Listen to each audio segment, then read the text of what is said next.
not our job to be in front of the camera. So I think nowadays it's bigger than ever for producers to brand themselves or any creative engineers to Instagram and all the tools, TikToks, and stuff like that. What do you think about that, Joe? I think that first you start off with just knowing your worth, knowing who you are.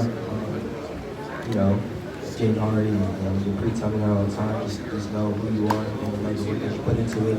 And then, producers now they undercover and it is what it is. But at the end of the day, it's like as long as you know who you are and you're doing what you're worth, and you feel like you're producing what you're supposed to be producing and you're getting what you're supposed to be getting, I just like God handle the rest for real.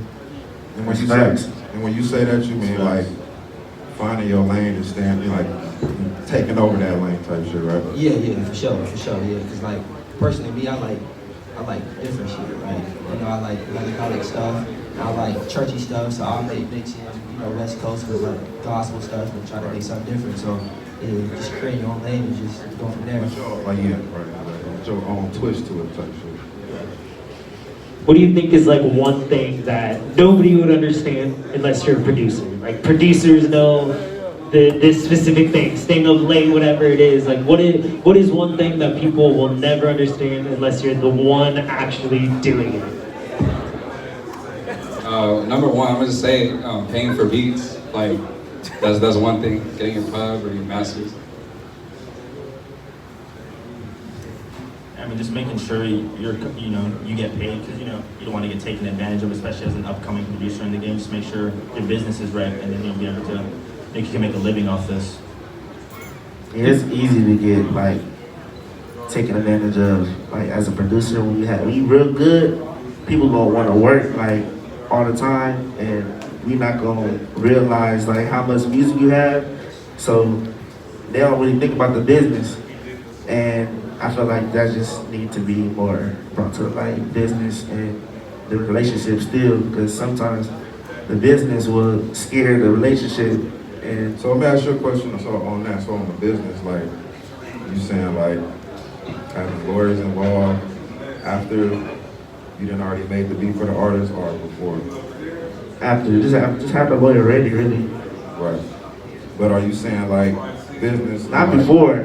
You need the relationship first. Exactly. That's number one. Relationship is first. So like, what would you say to that? Like, what would you tell them? Like your experience on like building relationships in the business? Because a lot of people think it's about the bag. Of course, you got to get your bag, and you got to know your worth. But a lot of people don't know about building those relationships and like really having them. So if you could give like your game on that. Well, I've been told that your relationships is your network. So like, whoever you network with could be the right person. You don't never know, but just build the relationship. You just never know. Just be very like genuine. Like it's just be yourself and just that's pretty much it, really. Yeah, I agree with him. Just it's not always about the bag. Just build a relationship, and then if people like the energy and the chemistry, it'll always come, and I think things pay off. Do good to people, it's gonna come back to you. So I don't want to cut you off, but I want to ask, because this was an interesting topic in the interview that you did with Kofsky for issue 9 out now. Go check out the interview. It's a big thing that came up is you were talking about how it's not always going to be, you're not going to bring up the money the first thing. You have you got to build a relationship. Like you build a relationship with a lot of big people, and the advice and the concept behind that is we want to build a relationship and not just discuss money right away. Right. But have you ever been burned like that? That's a scary risk to take. It's a 50-50 chance with anything. So I feel like with that, you definitely got to balance it out, because you don't want to be too on some friend shit, homie shit, and then you're right, you'll get taken advantage of quick. And I'm pretty sure y'all know this is a thin line. So to that, I would say get your bag, but just balance it out. Like still build that relationship with the artist. Now outside of the artist, when they come to the business, then you handle it. Get your bag. Like don't just let the record come out and you ain't got no paperwork. That's what I will say. Like. I agree for sure. And I just go back to like, knowing your worth and who you are. I also think that it's important to network, not just with artists. Like, with producers too, camera guys and Engineers. whatever it is, like lock in and don't always be so like money. Just really build a relationship because you might make a new friends. I mean, you never know who they know. So yeah, long time. So That's true. You never know who's connected to who, so you can't treat this person because you see him up here. You see, you know what I mean? Somebody grinding like down here. You got to treat everybody equal. So I agree to that for sure. So I want to kind of switch topics up here. Something that really interests me, especially Chris and GM. Killa and Jay, you guys are from Los Angeles, right? Okay. Where are you from? Bakersfield. Okay, interesting. So you would kind of fall in this category too. But with the GM, he's an 805 local, same with Chris. You guys are one of the few from our community to break out and start doing stuff with these bigger LA artists. You guys have some really big placements, 2-time platinum GM, big shit. How do you go from working in Newbury Park, working in Bakersfield, to meeting these big LA artists and doing this for a living? I mean, I don't know, for me, it was engineering and being in the studio, and you never know who you're gonna walk into, honestly, and take the chances, and then you never know the opportunities that are gonna come. So that's kind of for me, just being in any room that you never know who you're gonna come into, and then from there, it'll just keep going, and you get bigger clients and things like that, and then your resume will build itself, and then from there you can just, work with people and stuff like that. Yeah, and for me, the way that I did was through social media marketing, posting Thai beats and posting on TikTok and Instagram and just putting all my hashtags right. So when you look for your search, your SEO, and when you're doing your SEO and when you're doing your keywords, the people who are trying to find producers like you are able to find you a little easier. Yeah, it's true. Like the SEOs we're talking about, right? yeah, so it's different for me, man. Like Bakersfield I love my city, but it's not the most biggest city in the world. So for me, I think I got to where I am by just being nice to people. I met Free here, which is JNR's best friend. And I basically just like, look bro, like I make beats. Here's some of my beats, I play the keys, like this is what I can do. And then from there, he just kind of taught me how to, really be a genuine good producer and being good and kind to people, it take you a long way. Yeah, it take you a long way, no matter who you is, for sure. Yeah. Right. I got the next question for y'all. So, how would y'all say, like, what's the best thing to do, like, outside of, like, producing to, like, brand yourself? Like, what would be, like, the, you know what I mean? Like, the next thing, like, to elevate after producing? Like, outside of, you know what I mean? Outside of music as a whole. You can like, branch out to, other things that you're interested in, whether clothing and whatever, you like, you can branch off and make more money, revenues, and it's more branding for you to kind of connect back together. I say pick up another hobby or something. Like, we said another hobby. I'm talking about something like, hobby, but like the next play to get the bag, like, what's the next play? After making the beat, like, what's next? stamping it, you gotta, drop it, really, like, I don't know. Right. What about this? This is something where when a song drops, okay, it's very easy for the artist to promote it. There's probably a music video, they're the face of it, they're the voice, it's easy. How as a producer do you go around drops? Are you in there, you posting about every single song you're part of? Are you trying to go to events, or are you just doing too much to where a song comes out, you're moving on? Oh no, I'm out there for sure. Like whatever's going on, if I got a chance to be there, like no matter how far the drive is, I'm there. Not only is that me like marketing with people, but it's me genuinely showing support to the artists and let them know like, yo, like bro, you on my beat and I really fuck with you, like you are. Like, so I always try to like support that, not even just only trying to get it back, but just support, and then that helps me. That'll always come back in our home, like, Yeah, exactly. way, sure. Yeah. So that's me. I'm always trying to collab outside, videos, whatever. Yeah, for sure. Jim, what about you? You're part of a couple big placements. Take a moment and tell the people some of the songs that you've been part of. I mean, done some stuff with J.I. from New York, the Need Me song, it was back in 2019.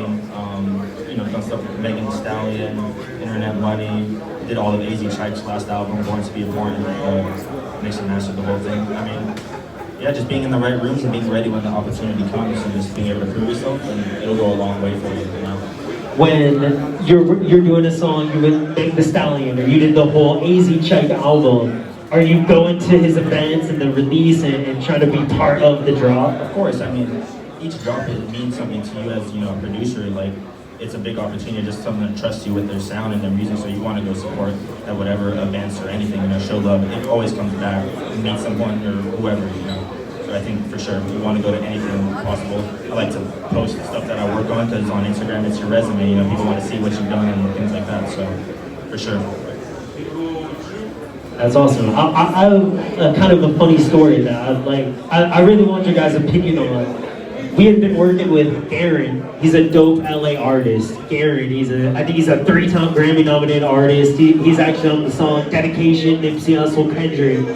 It's something that, Aaron is other dope. you know Aaron? Okay, awesome. He's awesome. And something that he told us is that when he was in a studio with Hit Boy, working with Hit Boy's team and making something that ended up getting Grammy nominated, that he had to make, or he thought he was going to be making the decision. Am I going to get the credit, or am I going to get paid? He ended up getting both. I never forget hearing that song, and I'm like, that voice sounds hella familiar. But the credit ain't on there, so I'm like, okay. So eventually I found out it was him. I was like, that's just crazy. But like you were saying, I'm gonna take the song. I ain't tripping on the credit, personally. You'd rather have the payment than the credit of the song? I mean, you gonna know my voice, so I mean, it work out, it's gonna work out. How would y'all take it? What would y'all do? You gotta think, that's a big song, so maybe that wasn't even for him to even get the credit. Maybe he only had one choice to take that. Yeah, I take the credit. Like, even if I wasn't like the main producer on the song, Yeah. I just take the credit. Like, it's like, you know, like publicity. Like, the people in the industry gonna know that you was on that record, so you gonna get more networks and you gonna work with more people that's within the industry and get more hits out. So Well, it just depends on the song. So would you say that for every song, or you saying that for like certain? not just a song. I mean, just if the song really blow, but like not just every song. Every situation. Every situation is a little different. You gotta just pay it as you go in the room. Right.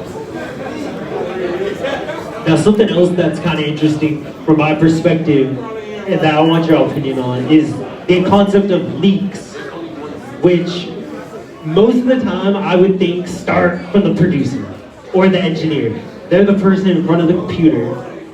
Have you guys, what are your opinions on that? Is that true? I'm just kind of theorizing.